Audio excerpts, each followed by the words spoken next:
Chers amis, bonjour, bonjour à tous et à toutes, je vous salue tous en même temps. Voilà, j'espère que vous allez bien.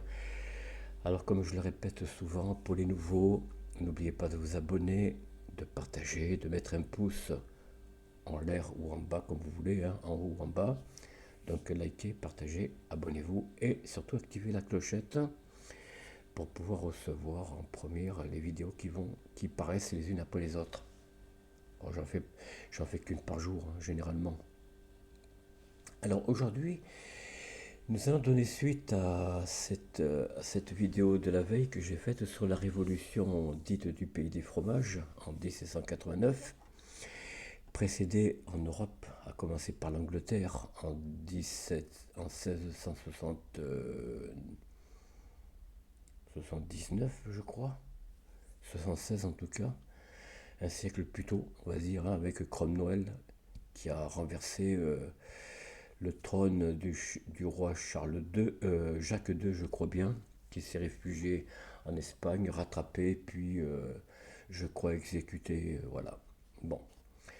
Mais en tout cas, la monarchie, la royauté plutôt, puisque de la monarchie dans le pays des Angles, ils sont passés à la royauté, avec un parlement plus démocratique, si l'on peut dire, un parlement indépendante de la royauté, mais en même temps donnant pouvoir au roi ou à la reine, hein, comme ça a été le cas pour Élisabeth II, puis là actuellement Charles III, de signer du sein de la royauté donc les décisions du gouvernement qui est indépendant, je le rappelle. Mais dans le pays des fromages, la révolution, comme vous le savez, s'est faite autrement. Alors on va commencer, si vous voulez bien, à faire un état des lieux, c'est-à-dire par quoi a commencé le règne dans le pays des fromages, par quel régnant, on va dire, cela a commencé. Alors, on parle de Clovis Ier. Alors, je rappelle que Clovis Ier, si j'ai bien le souvenir, il est fils de Childéric Ier. Il conquiert la majeure partie de la Gaule et se convertit. Bon, se disant, il se convertit. Ça, je ne suis pas entièrement d'accord. Il ne s'est pas converti, mais bon, c'est une autre histoire. Il faudrait approfondir un peu plus la souveraineté de chacun d'eux pour savoir qui a fait quoi, qui était qui, d'où ils viennent, bon, etc. Mais le, le, le règne de Clovis n'a pas commencé par lui, finalement. Il y a eu quelques dirigeants auparavant. On en a eu au nombre de 1, 2, 3, 4, 5 même. Là, c'est pas très sûr. Le premier, ce serait Richomer, de 335 à 393, concernant le tout premier régnant dans le pays des Gaules. Bon, c'était un officier franc au service de l'Empire romain. Ça, vous en seriez douté, puisque, comme vous le savez, la Gaule a été conquise par César, hein, et la suite, vous la connaissez. Bon, il y a eu Théodomire, alors là, c'est en 374, mort incertaine, donc on ne sait pas trop, en 414, 428, bon, voilà, c'est pas très sûr, quoi. En tout cas, Théodomire fut roi des Francs, salien, roi franc au début du 5e siècle. Bon, là, il faut fouiller un peu plus loin si vous voulez en savoir plus. Bah, je vous donne un peu le nom de ce que j'ai trouvé. Moi, c'est sur la liste des chefs d'État. Alors, c'est fait par Wikipédia, je vous le rappelle, hein. Wikipédia, dont il faut être prudent sur les sources qui tombent, hein, parce que comme je vous l'ai dit, Clovis Ier ne s'est pas converti. Ça, c'est une légende, on va dire, un peu du Vatican qui a voulu faciliter le transfert de la conquête romaine sur le premier régnant, donc, enfin le premier officiellement établi dans la religion chrétienne, Clovis. Clovis ne s'est pas converti, puisque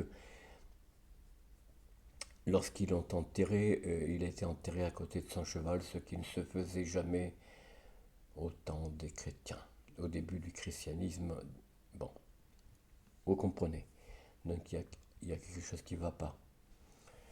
Bon, ensuite, bon ben, vient les rois après Clovis. Alors, il y a eu Richomer, il y a eu Théodomir, il y a eu Clodion le Chevelu, d'environ 390 à 405 à peu près, ou 450, 447 ou 448, bon tout ça, c'est début du règne, bon c'est vers 428, vers, c'est pas très sûr, vous voyez. Bon, tout ça n'est pas très certain. Vers le milieu du 5e siècle, Clodion pénètre avec son armée au territoire romain et s'empare du Chambrésis, bon, voilà, de l'Artois et de l'Artois. Bon, tout ça se trouve bien sûr sur le territoire de Gaule, pas du général, hein, de Gaule, de la Gaule. Et donc il fonde son petit royaume franc dont hérite son descendant Clovis Ier, etc. Bon, en fait Clovis Ier serait le fils de Clodion le Chevelu. À voir. À voir, à voir, à voir.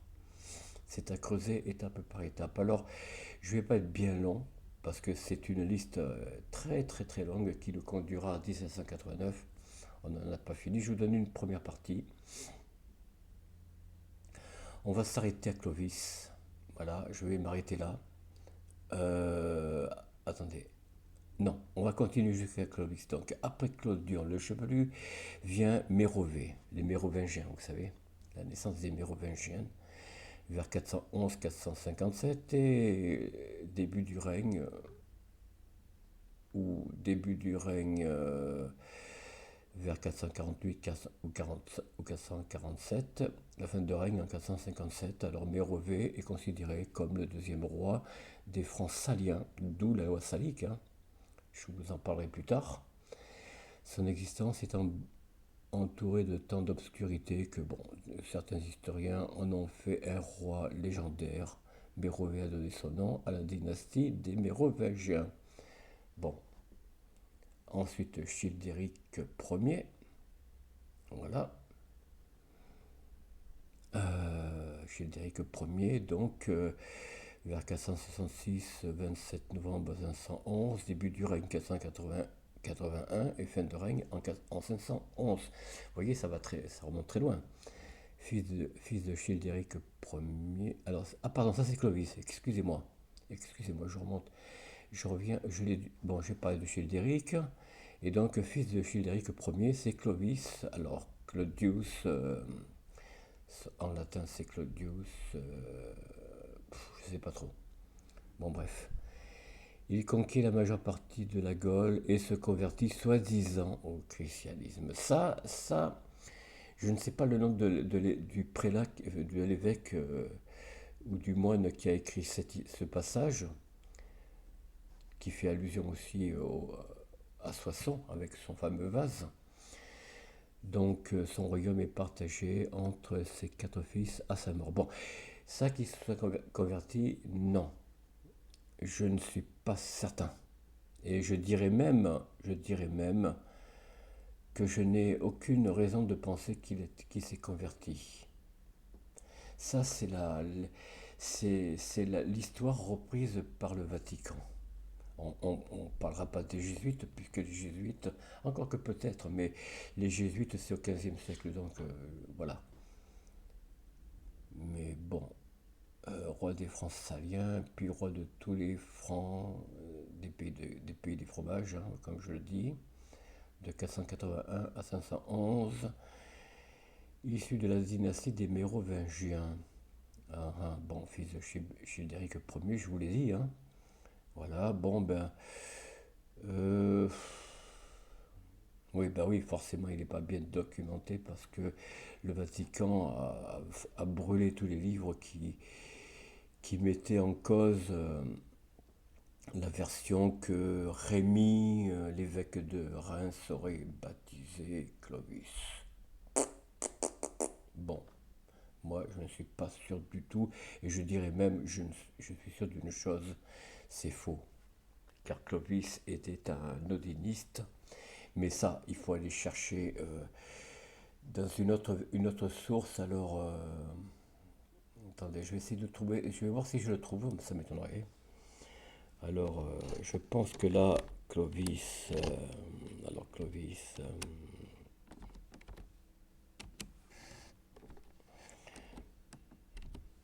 les, non,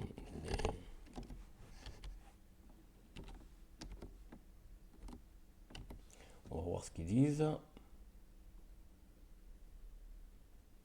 On va voir ce qu'ils disent. Je ne peux pas vous dire que. Alors,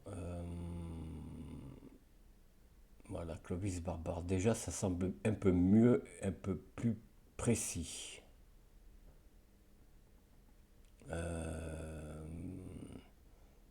Ils disent pas, hein.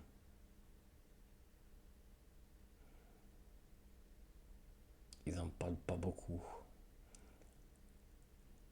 Oui, vous voyez, Clovis, le mythe du conquérant. Déjà, ça sonne mieux, en effet. Voilà, souviens-toi du vase de Soissons. Oui, ça, voilà. Pourquoi ils sont, hein.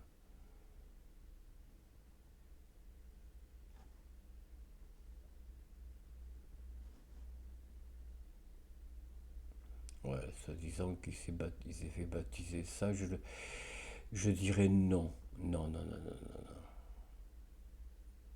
Bon, alors attendez, je vais chercher autrement parce que là, je ne trouve pas.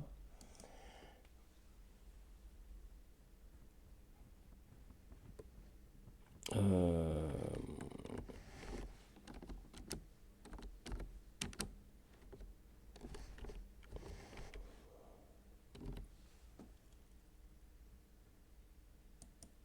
je vais voir ce que je trouve là.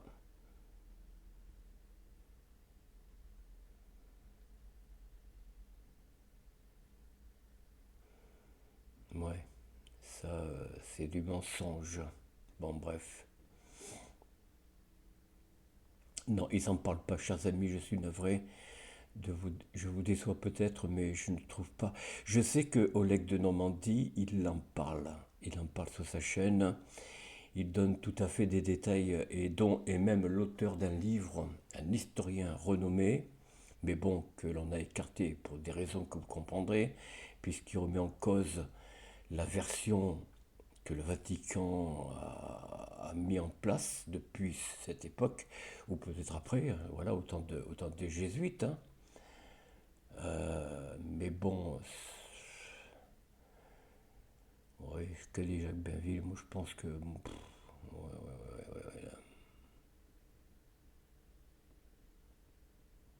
Voilà, ça y est, lui il en parle un petit peu, la Bainville, Jacques de Bainville.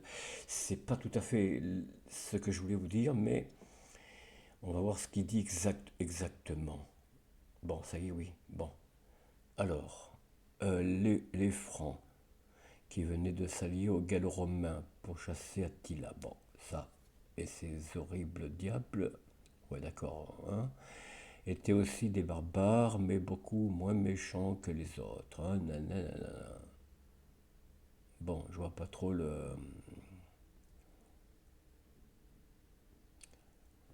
Alors attendez, oui, oui, ça le baptême. Alors il montre ça, c'est quand même étonnant parce que tout ça, c'est pas. Ouais, enfin bon, non, alors non, ça c'est pas bon, c'est pas ça que je voulais savoir. Ouais, bon, non, alors je m'en vais. Oh puis c'est pas sécurisé, je m'en vais. Non, on trouve pas. Bon, c'est pas évident. Évidemment, YouTube, Google sont tous bien sûr imprégnés de, imprégné de christianisme, disons-le, hein. Il y a une forte influence à cet égard et je ne peux pas faire confiance à ce que je vois ici. Alors j'arrête ici jusqu'à Clovis, demain on poursuivra encore. On va remonter pas à pas vers la Révolution. Alors je ne rentre pas dans le détail de chaque souverain, je vous le dis tout de suite, parce que ce serait vraiment trop long. On passerait des heures et des heures sur chacun d'eux, et il y en a, bon, il y en a énormément.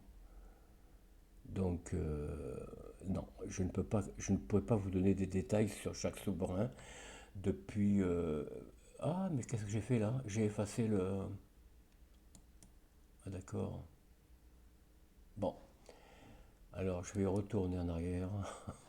Je vais reprendre Bon, j'ai effacé le... Ah, mais attendez, peut-être que là, il y a une chance que je retombe dessus. Non? Ah, voilà, c'est bon. Pardonnez-moi, voilà. Donc, on a commencé par le tout premier riche Homer. Donc, fin de règne 393. Hein. Alors, je ne sais pas si c'est de l'an du christianisme ou après, ou avant, pardon. Je pense que c'est peut-être après. Hein. C'est après le Christ. Parce que voilà, c'est tout après Jésus. Hein. Comme par hasard, comme si rien avant avait existé. Bon, bref. Ah, et je m'arrête à Clovis Ier, quoi. Voilà, celui qui aurait été baptisé, qu'il a accepté le baptême s'il remportait la victoire. Bon, tout ça, chers amis, moi je ne vous le cache pas, c'est une interprétation, on va dire, de quelques moines, d'évêques peut-être, en tout cas de gens d'église. Bon, ça n'a rien d'anodin, ce n'est pas neutre, voilà, c'est... la religion a pris le dessus en Gaule, automatiquement, tout a été gommé, tout a été brûlé, voilà, donc on ne peut pas se fier à des sources qui ne font part d'aucune contrepartie, si vous voulez, hein. On peut très bien être d'accord avec eux, mais aussi, il est bon d'avoir des parties contraires, comprenez? Le jour n'existe pas sans la nuit n'existe pas sans le jour, le feu n'existe pas sans l'eau. Bon, il y a la terre et le bois, vous me direz. Mais dans les quatre éléments, on prend les deux premiers, l'eau et le feu, l'un n'existe pas sans l'autre. Ou l'air et le feu, puisque l'air propulse la flamme pour en faire un feu plus, plus massif. Et le jour sans la nuit sans le jour, bon, vous comprenez, il y a le pour et le contre, le yin et le yang, comme disent les Chinois. Il y a deux forces contraires, mais qui se complètent. La partie mâle, masculine, virile, ce serait le yin, le feu, le soleil, la lumière, etc. Et le repos, le sommeil, la douceur, c'est le yang, dans la partie plus obscure, donc féminine, si vous voulez. Et donc, faire la séparation de ces deux éléments, le jour et la nuit, le yin et le yang, si vous voulez, c'est mettre en forme de, comment dire, en forme unique d'interprétation d'une partie de l'histoire ou d'une partie de la discussion, si vous voulez. S'il n'y a pas de partie contradictoire, il peut pas en surgir une vérité. Pourquoi? Parce que la vérité n'est pas forcément plus d'un côté que de l'autre, mais c'est à partir des discussions contraires, comme disait si bien Voltaire, vous voyez, ça c'est une phrase qui me revient souvent. Il disait que je ne suis pas d'accord avec vous de ce que vous venez de me dire, de ce que vous dites, mais je ferai tout pour que vous puissiez vous exprimer librement. N'est-ce pas là, justement, ce qu'on appelle la discussion contradictoire? Aujourd'hui, on vit sur le mensonge. Pourquoi? Parce qu'on n'accepte qu'une vérité. Regardez, Julian Assange, je vous en parlerai un jour. Julian Assange, il a été libéré après plus de 18 ans, je crois, 15 ans, 18 ans de détention en Angleterre. Hmm. Pourquoi? Parce que comme il a reconnu lui-même, il a dit oui, j'ai fait un repentir. Alors je cite Julian Assange à peu près dans ces termes, hein. À peu près, hein, approximativement. Je me repens d'avoir dit la vérité parce que je suis un journaliste. Voilà. Et je me dois de dire la vérité. Et c'est tout à fait ce qu'il a fait pendant quelques années avec Wikileaks, hein, comme vous le savez. Peut-être qu'il va reprendre, peut-être pas, j'en sais rien. En tout cas, voilà, chers amis, pour une première partie de l'histoire des dirigeants des pays de la Gaule jusqu'au pays des fromages, que l'on appelle un territoire uni, maintenant dans le conglomérat de Bruxelles, le pays des fraïtas et des moules. Enfin bon, j'ai rien contre eux, mais on est maintenant plus un État, je vous l'ai dit, hein, on devient un département, quoi, une région. Voilà, chers amis, j'arrête là cette vidéo, j'espère qu'elle vous a plu. C'était un peu long quand même, hein, et encore, je vous dis que si l'on devait parler ne serait-ce que de Richomer. Il faudrait aller chercher des sources, à savoir s'il a vraiment été le premier, officieusement ou officiellement, dirigeant de la Gaule, et ainsi de suite. Bref, alors, chers amis, j'arrête là cette vidéo. Je vous souhaite une bonne journée. Soyez toujours, on va dire, dans la joie avec, sur votre lieu de travail, avec vos amis et surtout avec votre famille. Soyez heureux en famille, soyez heureux entre amis. Je vous dis à très bientôt. Voilà, au revoir.